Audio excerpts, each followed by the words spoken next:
자, 패하러 온 것이 아니요 완전하게 하려 함이라.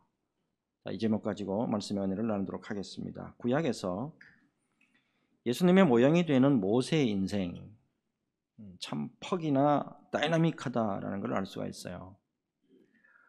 그의 태어남에서부터 시작해서 애굽 왕자가 되었다가 미디안 광야로 이 살인자로 쫓기는 그런 파란만장한 그런 인생을 달리는 사람이잖아요. 미디안 광야에서 모세는 말이 통하지 않는 짐승과 생활하면서 무려 40년을 보내요.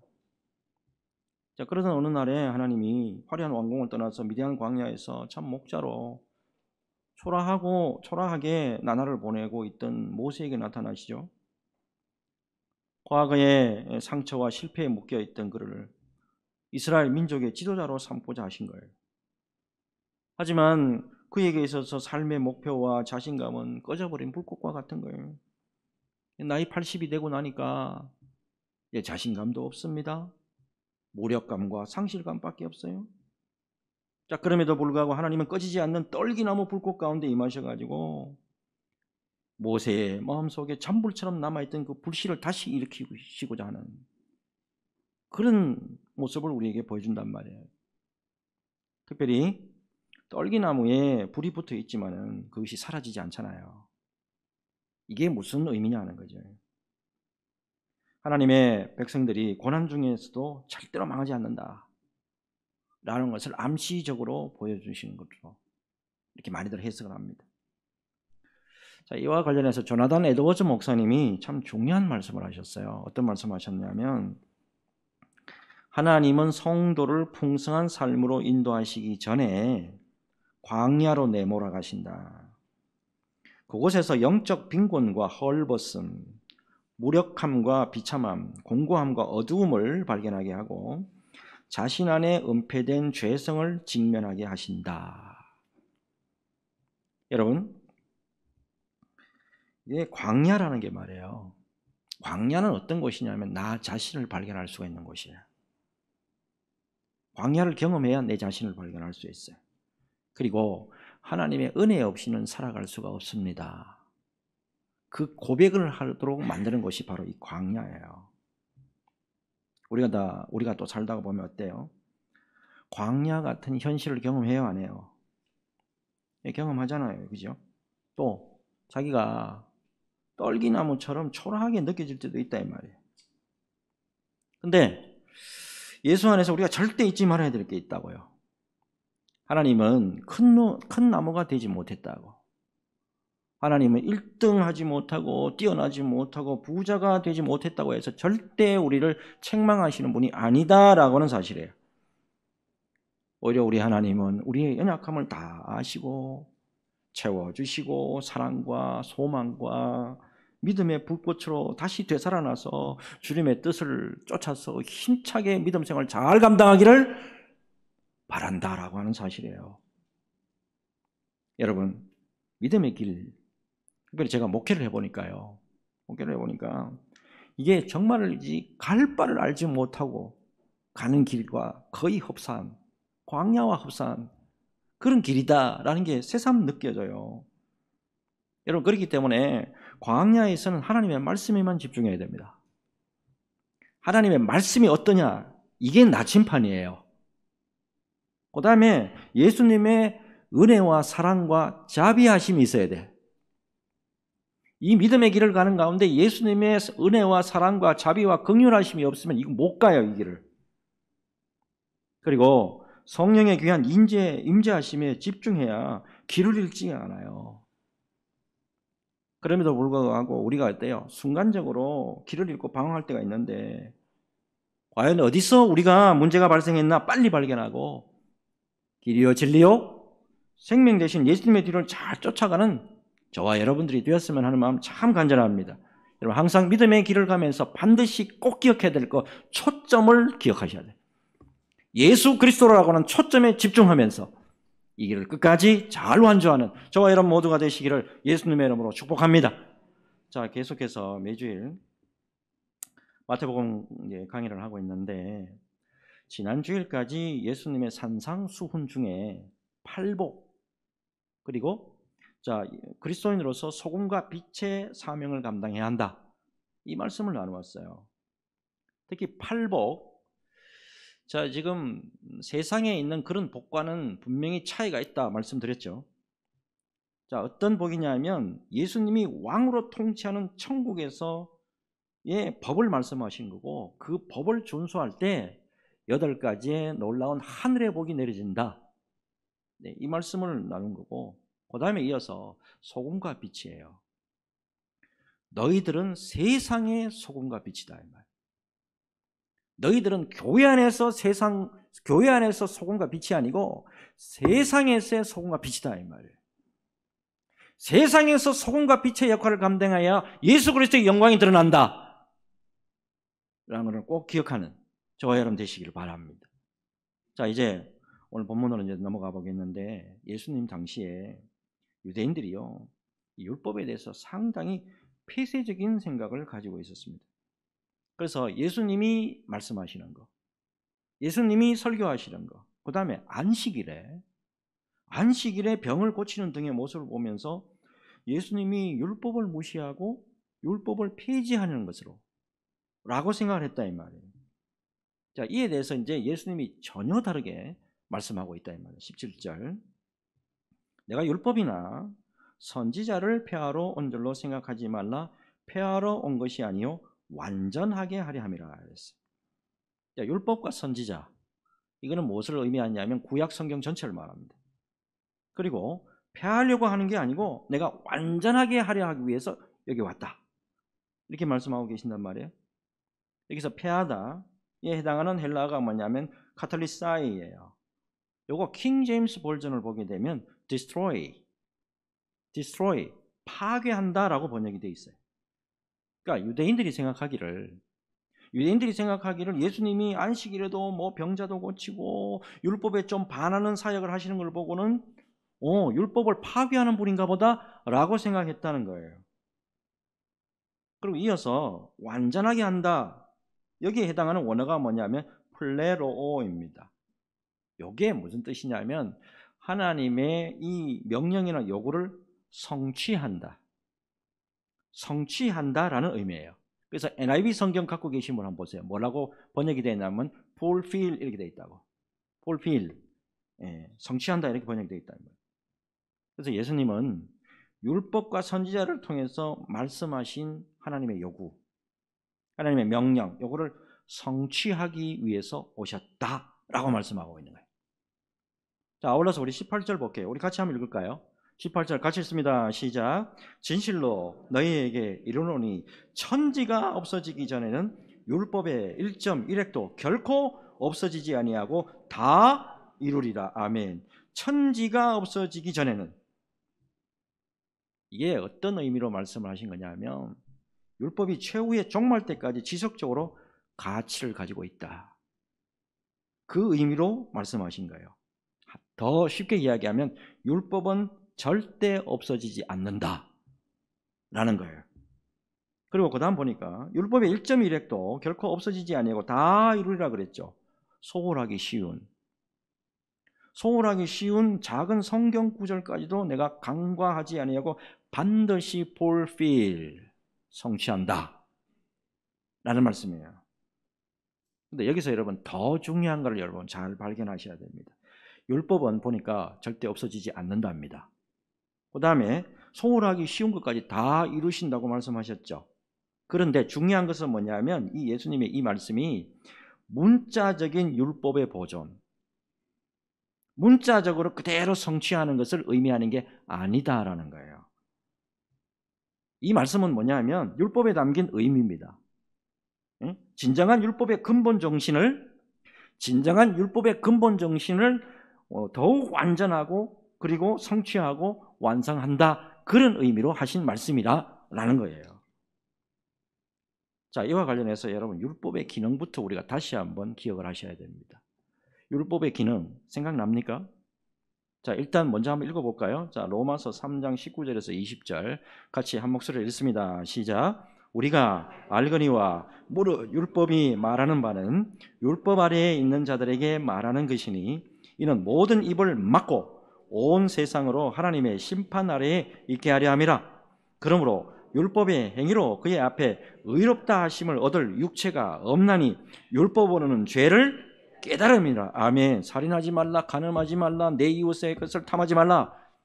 율법의 말씀을 들으면 이게 죄구나 라는 걸 깨닫게 된다는 거예요. 이어서 또 하나의 기능이 있죠. 갈라디아서 3장 23절 24절 같이 읽습니다. 시작. 믿음이 오기 전에 우리는 율법 아래에 매인 바 되고 계시될 믿음의 때까지 갇혔느니라. 이같이 율법이 우리를 그리스도께로 인도하는 초등교사가 되어 우리로 하여금 믿음으로 말미암아 의롭다함을 얻게 하려 함이라. 아멘. 율법은 아무리 몸부림쳐도 다 못 지켜요. 다 못 지키니까 그걸 깨닫고 결국에는 그래서 예수님에게로 가야 되는 거구나. 이거를 가르쳐주는 초등교사 역할을 한단 말이에요.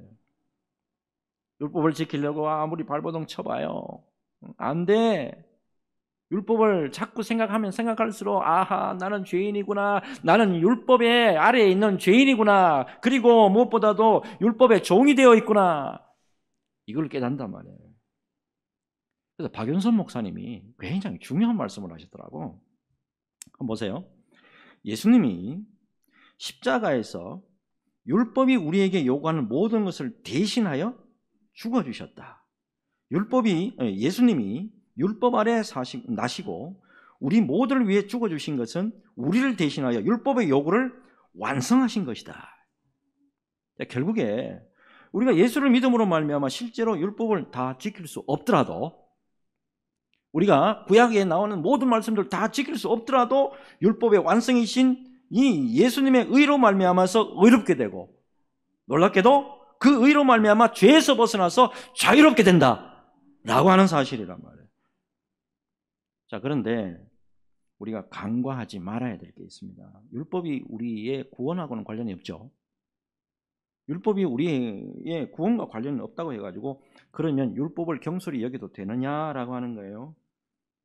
분명히 하셔야 됩니다. 여러분, 예수님이 옛 언약입니다. 구약에서 언약의 본질을 폐한 게 아니에요. 새 언약, 신약에서 온전하게 완성하게 하신 것을 여러분 잘 이해를 하셔야 된다고. 예를 들어서 짐승으로 드리는 제사의 형식, 짐승으로 제사를 드리는 형식 폐해진 거 맞죠? 근데 제사 자체, 예배 자체가 폐지된 것은 아니다 이 말이에요. 다만 그리스도께서 완전한 제사를 단번에 십자가에서 드림으로써 제사를 완성하고 완전하게 하셨다는 거예요. 요거를 깊이 이해해야 된단 말이에요. 이번에 제가 이제 말씀 준비하면서 율법, 특히 행위죠. 이 행위에 대해서 옥하는 목사님이 돌아가시기 전에 하신 설교가 생각이 나더라고. 여러분, 우리는 율법을 행하고 지킴으로 말미암아서 구원받는 게 아니죠. 그렇기는 해요, 그죠? 근데 예수 믿는 성도로서 바른 행위를 갖지 못하잖아요.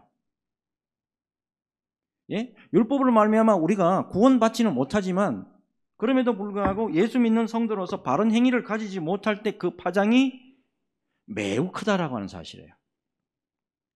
그러면서 어디 성경을 우리에게 들려줬냐 하면 요한계시록 3장 1절과 2절이에요. 잘 한번 보세요. 사대 교회의 사자에게 편지하라. 이게 사자라는 말, 여기에 집중해 보시고, 하나님의 일곱 영과 일곱 뼈를 가지시니가 이르시되 내가 내 행위를 아노니 네가 살았다 하는 이름을 가졌으나 죽은 자로다. 너는 일깨어 그 남은 바 죽게 된 것을 굳건하게 하라. 내 하나님 앞에 내 행위에 온전한 것을 찾지 못하였노니.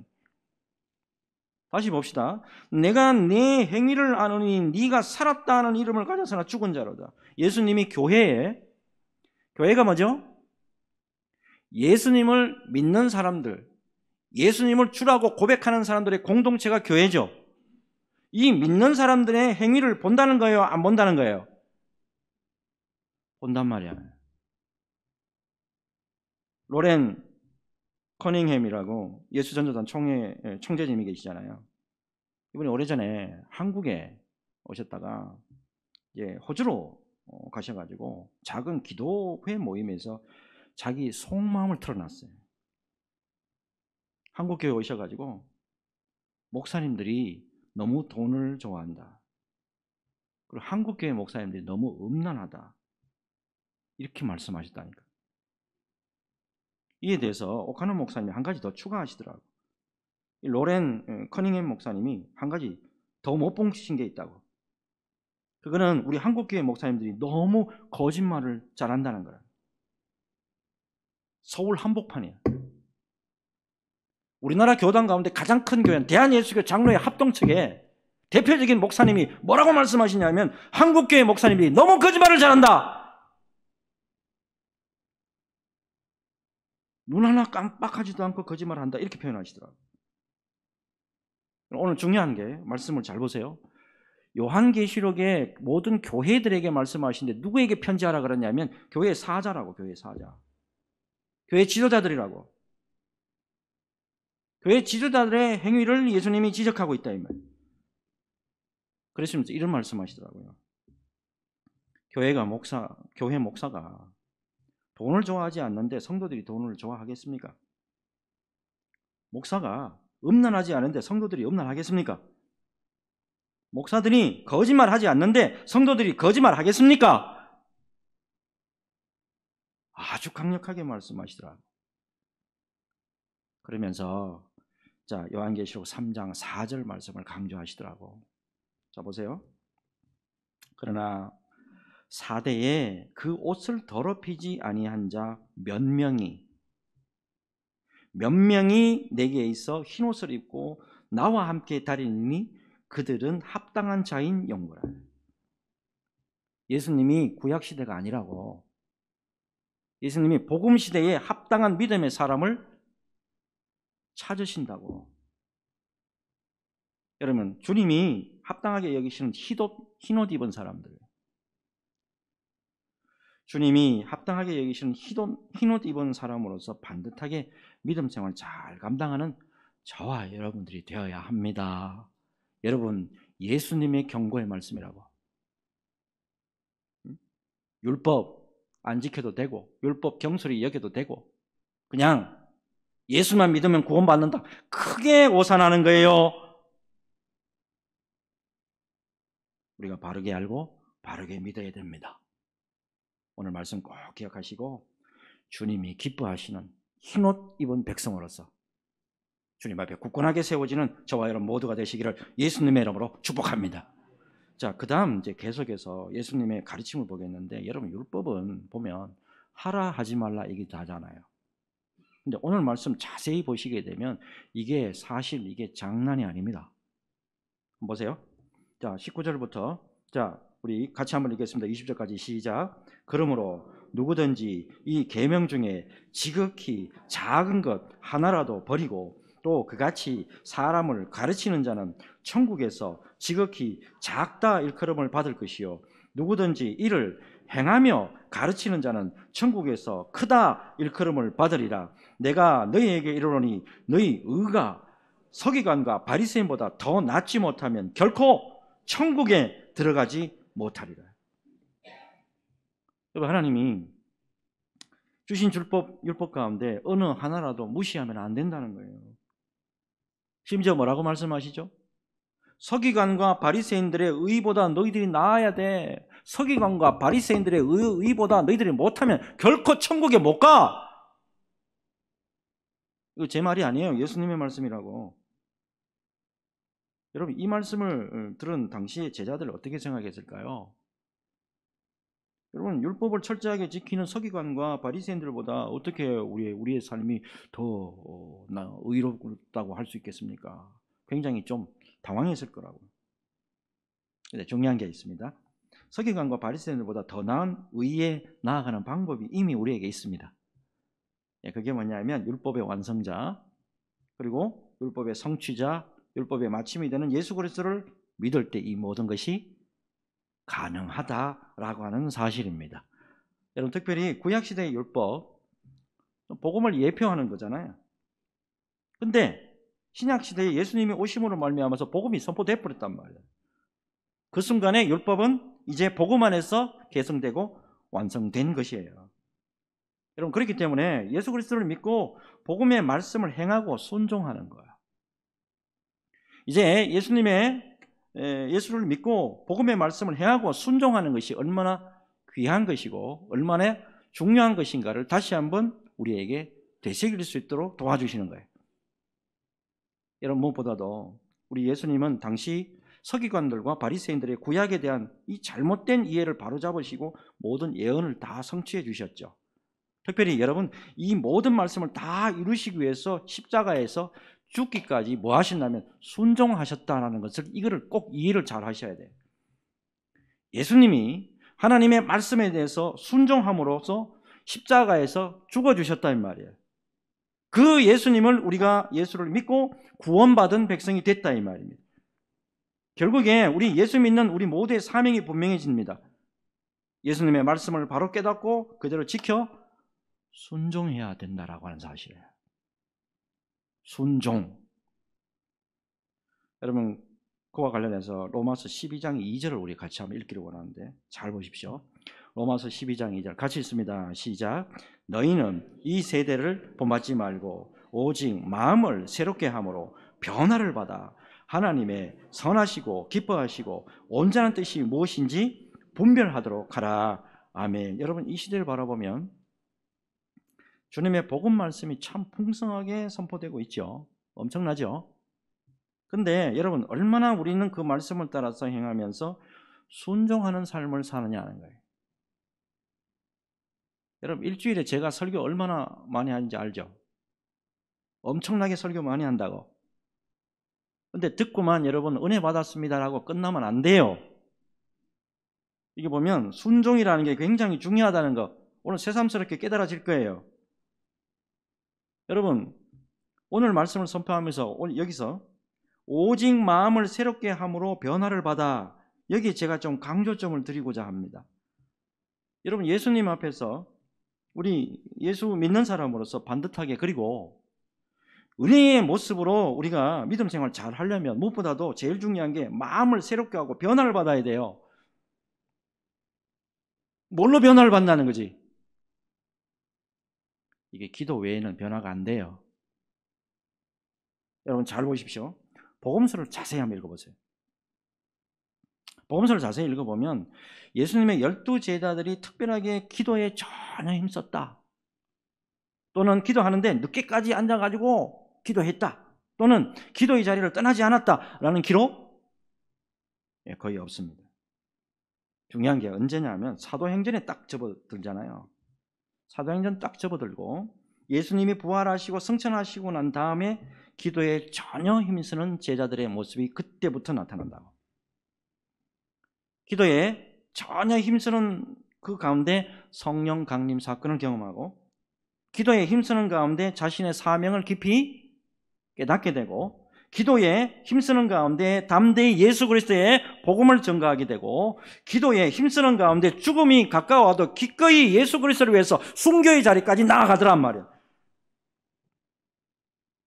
여러분, 오늘날에 주님 앞에서 은혜를 그리고 귀하게 쓰임받는 분들의 단 하나의 특징을 한번 잡아보라 그러면 뭘로 잡을 거예요?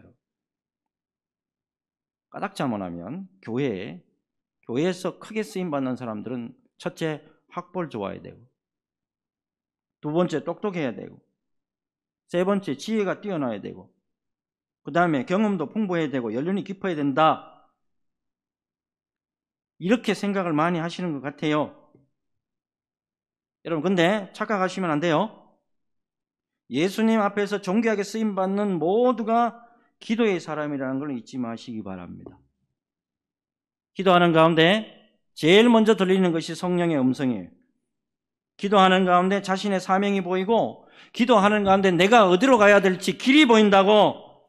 기도하는 가운데 여러분 순종의 능력도 바로 거기서 받을 수 있는 거예요. 이게 사람의 이성으로 되는 게 아닙니다. 순종이. 교회의 지도자가 되고, 교회에서 중추적인 역할을 하고, 교회에서 끝까지 존귀하게 쓰임받기를 원한다면 기도의 자리에 서야 돼요. 제가 공식적으로 좀 말씀을 드릴게요. 앞으로 우리 교회 중직자 투표가 있고 중직자 선거하죠. 기도의 자리에 안 나오는 분들 제가 절대로 후보로 안 세웁니다. 여러분, 교회 학벌 많이 따지는데 학벌, 세상에 나가면 학벌이 우리보다 뛰어난 사람들 더 많아. 여러분, 똑똑한 사람들 세상에 나가면 더 많아. 지혜로운 사람들 세상에 나가면 더 많아. 경험과 연륜 있는 사람 세상으로 나가면 더 많아. 뭘로 주님의 뜻을 이룰 겁니까? 기도해야 주님의 뜻을 이룰 거 아니에요. 꼭 기억하시고, 무엇보다도 주님이 기뻐하시고 선하게 여기시고 온전한 뜻이 뭔가를 기도의 자리에서 이거를 발견할 수가 있는 거예요. 기도의 자리에서 주님의 인정을 받는 저와 여러분 모두가 되시기를 예수님의 이름으로 축복합니다. 자, 이제 마지막으로, 자, 예수님이 율법의 완성자다 이렇게 이제 말씀하시고 난 다음에 이제 굉장히 중요한 말씀들이 이제부터 막 쏟아지기 시작합니다. 구체적인 예가 나와요. 구약 율법하고 자, 하나님의 나라의 새로운 법을 비교하시면서 진정한 게 바로 이런 뜻이야. 이걸 보여주신다고. 그 첫 번째가 뭐냐면 6계명이죠. 살인에 대한 말씀이에요. 자, 21절, 22절 같이 읽습니다. 시작. 옛사람에게 말한 바 살인하지 말라. 누구든지 살인하면 심판을 받게 되리라 하였다는 것을 너희가 들었으나 나는 너희에게 이르노니 형제에게 노하는 자마다 심판을 받게 되고 형제를 대하여 나가라 하는 자는 공회에 잡혀가게 되고 미련한 놈이라 하는 자는 지옥불에 들어가게 되리라. 서기관과 바리새인들은 율법의 외부 규정만을 중시하는 거예요. 형식주의자야.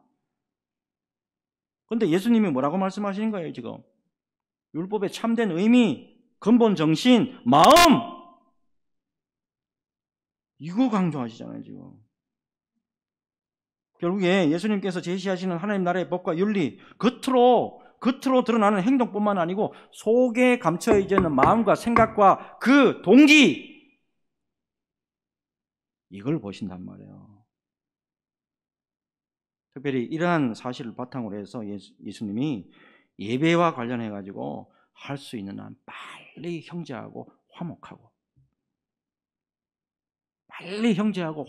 와가지고 그때 예배 드려라, 이 말씀 하신다고요. 23절 24절 같이 읽습니다. 시작. 그러므로 예물을 제단에 드리려다가 거기서 내 형제에게 원망 들을 만한 일이 생각나거든.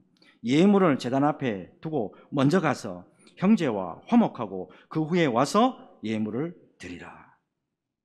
율법의 근본 목적, 정신, 이거를 깊이 생각하라는 거예요. 서기관과 바리새인들처럼 겉으로만 율법을 지키는 행위, 이거 예수님이 정죄한단 말이에요. 겉으로 예수 믿는 척하는 거잖아요. 응? 겉으로 예수쟁이라고 하는, 이거 예수님이 지적한다고요. 율법의 완성을 위해서 내면, 내 속, 이걸 바로잡아라, 지금 말씀하고 계신단 말이에요. 여러분, 구원은 예수를 믿음으로 말미암아 받습니다. 근데 문제는 그 다음인데, 구원받은 백성으로서 어떤 삶을 살아야 되느냐 하는 거지. 여러분, 우리 예수님께서 외식, 형식적인 신앙의 모습, 형식적으로 신앙 믿는 척하고 살아가는 그 신앙인들에게 어떻게 말씀하고 있냐는 거지. 마태복음 23장 27절 28절입니다. 화 있을진저 외식하는 서기관과 바리새인들이여, 회칠한 무덤 같으니 겉으로는 아름답게 보이나 그 안에는 죽은 사람의 뼈와 모든 더러운 것이 가득하도다. 이와 같이 너희도 겉으로는 사람에게 옳게 보이되 안으로는 외식과 불법이 가득하도다. 그 모양이 아니고 내면이라는 거예요. 여러분, 오늘 우리 믿음의 모습을 다시 되돌아보는 시간이 됐으면 합니다.